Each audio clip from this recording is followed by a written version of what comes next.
Assalamualaikum warahmatullahi wabarakatuh. Perkenalkan, nama saya Muhammad Danu. Saya ditugaskan oleh guru saya Ahmad Saifullah Esos untuk mengerjakan ujian praktek storytelling, menceritakan sejarah keluarga dan desa masing-masing. Ya, langsung saja. Di sini saya akan menceritakan sejarah keluarga saya dulu, terutama ayah dan ibu saya dulu. Ayah saya bernama Hasan Abdurrahman, ibu saya bernama Ibu Nur Azizah.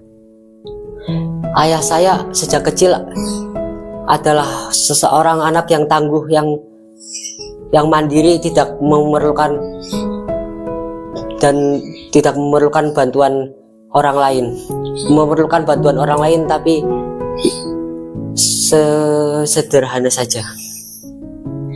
Ayah saya sejak kecil sudah ditinggal oleh ayahnya, jadi ayah saya hidup bersama ibunya dan membantu ibunya. Ayah saya sejak kecil sudah bekerja untuk membantu ibunya, seperti menjual ikan di pasar, seperti menjual berbagai macam makanan dan sayur-sayuran untuk mencukupi kebutuhan ibunya dan adik-adiknya. Tapi tidak pernah mengeluh dan tidak pernah menyerah. Ayah saya pernah berkata begini waktu masih kecil, "Ayah, walaupun itu susah di masa sekarang, belum tentu di masa depan akan susah lagi. Pasti akan ada, Allah pasti akan menolongnya dan akan membantu untuk menjadi orang sukses di masa depan."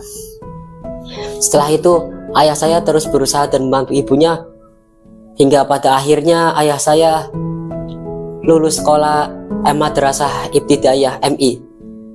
Lulus MI, kemudian ayah saya mondok di pesantren Al-Insaf. Ayah saya mondok di pesantren Al-Insaf sampai 4 tahun di bawah asuhan Kiai Haji Rahmatullah. Setelah itu, dan ayah saya juga terguru di pondok bimbingannya dengan guru Kiai Haji Amruddin Nasihun. Setelah itu ayah saya setelah lulus dari Insaf pindah ke Kendal, pindah ke Raudhatul Muttaqin Cempaka Mulyo. Di sana ayah saya mondok sampai 4 tahun di bawah asuhan Kiai Haji Muhammad Saud. Di sana ayah saya mengaji berbagai kitab, dan juga ayah saya di sana suka berkebun, karena di sana mayoritasnya di Kendal perkebunan tembakau. Jadi ayah saya suka di kebun, suka membantu masyarakat untuk menanam tembakau. Ayah saya setelah lulus dari pondok pesantren Cempaka Mulyo Raudhatul Muttaqin, akhirnya pulang ke kampung daerahnya. Kemudian di sana ayah saya bekerja, belum mendapat pekerjaan tetap. Pekerjaan sana sini masih belum mendapat pekerjaan tetap. Dan ayah saya sangat dulu di masa mudanya sangat menyukai motor Vespa. Jadi ayah saya dulu adalah seseorang yang suka Vespa, jadi mencari komunitas Vespa. Jadi ayah saya suka memodif Vespa. Jadinya ayah saya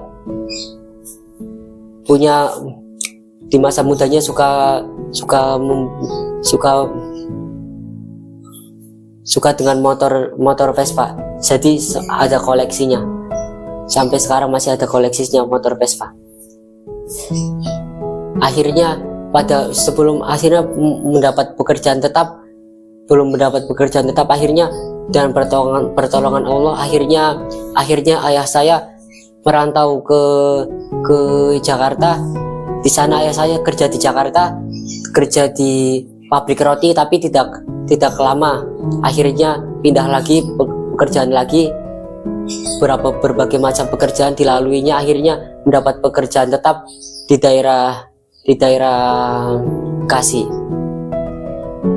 Akhirnya di sana ayah saya mendapat pekerjaan tetap dan mendapat untung yang banyak dan bisa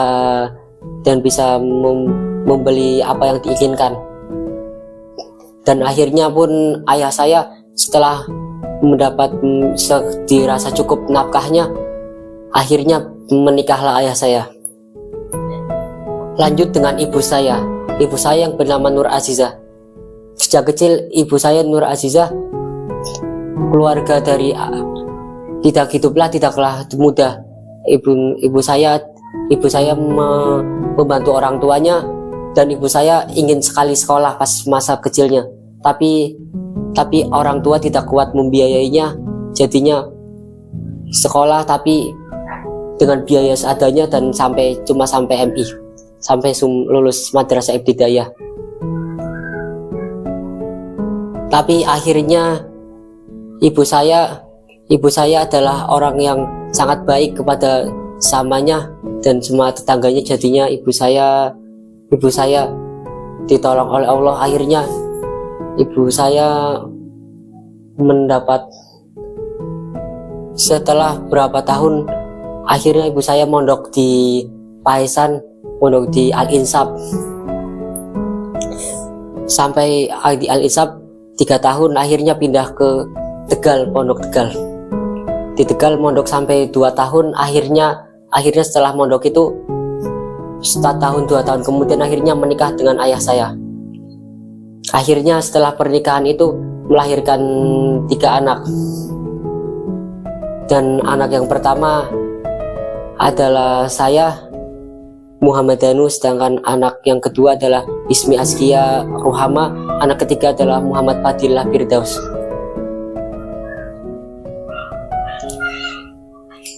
Dan akhirnya setelah itu saya dibesarkan dan dididik dengan didikan yang bagus, dan dididik dengan didikan yang baik, jadinya seperti tidak boleh keluar malam sampai jam 10, seperti tidak boleh berkata-kata kasar. Jadinya didikan itu bermanfaat juga hingga sekarang. Akhirnya anak-anaknya jadinya tidak rewel, jadinya bisa menurut dengan orang tuanya. Dan ibu saya, keluarganya juga banyak, dari ayah saya juga keluarganya banyak, jadinya ya rame. Tapi pada akhirnya ibu saya menyekolahkan saya dari MI sampai ke pondok Al-Fat Bekasi. Akhirnya setelah itu adik saya umurnya sekarang, adik saya sudah SMP, sedangkan adik yang ketiga sudah MI kelas 5. Ya, begitulah secara keluarga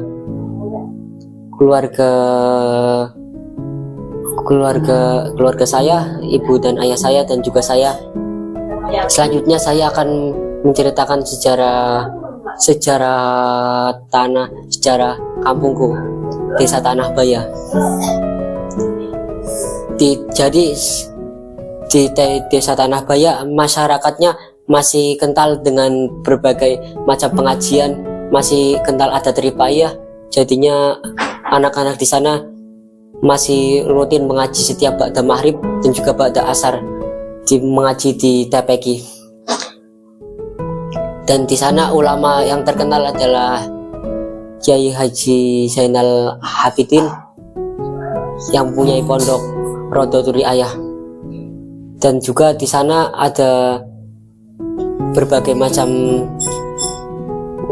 guru dan juga ulama-ulama, tapi rata-rata orang masyarakatnya pergi keluar daerah untuk merantau, untuk mencari pekerjaan yang lebih layak. Kalau di desa Tanah Baya, rata-rata masyarakatnya yang sudah berumur di atas 30 rata-rata orang tuanya banyak bertani, tapi yang muda-mudanya rata-rata mondok dan merantau ke berbagai seperti Jakarta, seperti Tangerang, seperti Bogor.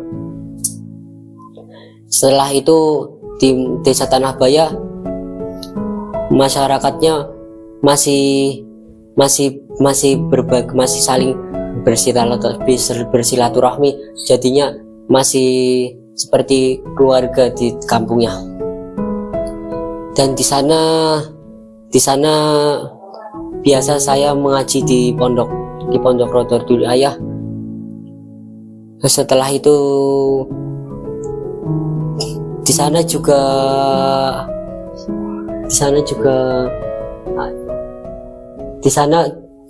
dekat gunung, jadinya airnya sedikit dingin, enggak dingin banget tapi.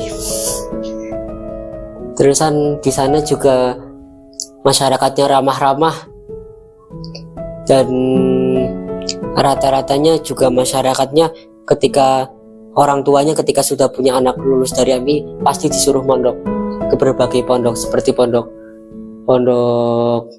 di Temanggung, seperti di Wonosobo, seperti di Pekalongan. Jadi intinya dari cerita ini adalah ya hiduplah jangan selalu menyendiri, hiduplah selalu bersama dengan orang lain dan meminta pendapat orang lain biar kita tahu salahnya kita di mana. Dan jangan sombong di dalam hidup itu, jangan sombong, dan di dalam hidup itu harus saling bermasyarakat dan saling berkomunikasi, jadinya hidup ini pasti akan rukun dan damai. Dan satu lagi, hidup itu harus dekat dengan Allah. Maka jika kita sudah dekat dengan Allah dan tidak melanggar aturannya, maka akan mudah segala urusannya. Ya, sekian dari saya. Bila ada kekurangan kata dan kesalahan dari saya, mungkin saya adalah manusia biasa, pasti salah dan luput saya banyak. Maafkan saya apabila ada kesalahan. Wassalamualaikum warahmatullahi wabarakatuh.